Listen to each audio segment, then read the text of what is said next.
Good morning all of you.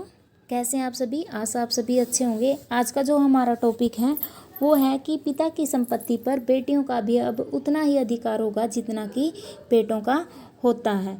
जो हिंदू उत्तराधिकार कानून 1956 है उसके तहत बेटियों को पिता की संपत्ति पर कुछ अधिकार दिए गए थे, लेकिन वो अधिकार पर्याप्त नहीं थे, इसलिए उसमें क्या है समय समय पर संशोधन होते रहे। 2005 में इसमें संशोधन किया गया और इसके सेक्शन 6 में बदलाव करते हुए बेटियों को भी क्या है पैतृक संपत्ति में भागीदार बनाया गया था। लेकिन इसमें एक समस्या थी, इसमें ये क्लियर नहीं था कि क्या पिता की संपत्ति पर बेटी को पूर्ण अधिकार है या नहीं। इसमें जो दिक्कत थी वो थी कि यदि पिता की जो मौत है 2005 से पहले हुई है तो क्या बेटी को पैतृक संपत्ति पर अधिकार मिलेगा। क्योंकि इस फैसले में ये कहा गया था यदि पिता की मौत 9 सितंबर, क्योंकि 9 सितंबर 2005 को यह फैसला लागू हुआ था, यदि पिता की मृत्यु 9 सितंबर 2005 से पहले हुई है तो बेटी को पिता की जो पैतृक संपत्ति होती है उस पर अधिकार नहीं होगा।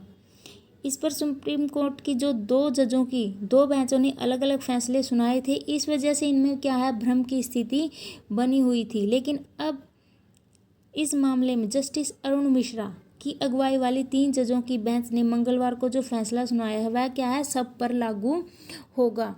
कहने का मतलब है कि अब जो फैसला सुनाया है उसके तहत क्या होगा कि अगर पिता की मृत्यु 9 सितंबर 2005 से पहले हुई है तो भी बेटियों को पैतृक संपत्ति में बराबरी का हक दिया जाएगा।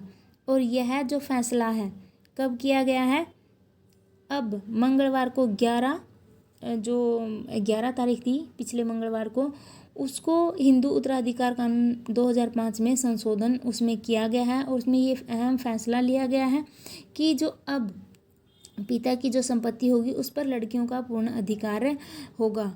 कौन सी संपत्ति पर? पैतृक संपत्ति पर। क्योंकि जो पैतृक संपत्ति होती है उस पर होगा। संपत्ति 2 प्रकार की होती है, एक पैतृक होती है और दूसरी क्या होती है अर्जित। जो अर्जित संपत्ति होती है वो पिता की अर्जित की हुई होती है और उस पर पिता का हक होता है। उसकी इच्छा होती है कि वह अपने किस बच्चे को वह संपत्ति देना चाहता है, बंटवारा करना चाहता है, उस पर पिता की पूर्ण इच्छा रहती है। लेकिन जो पैतृक संपत्ति होगी आगे से इस पर क्या है पिता जो पुत्र और पुत्री दोनों का ही समान अधिकार रहेगा। तो ये था फैसला।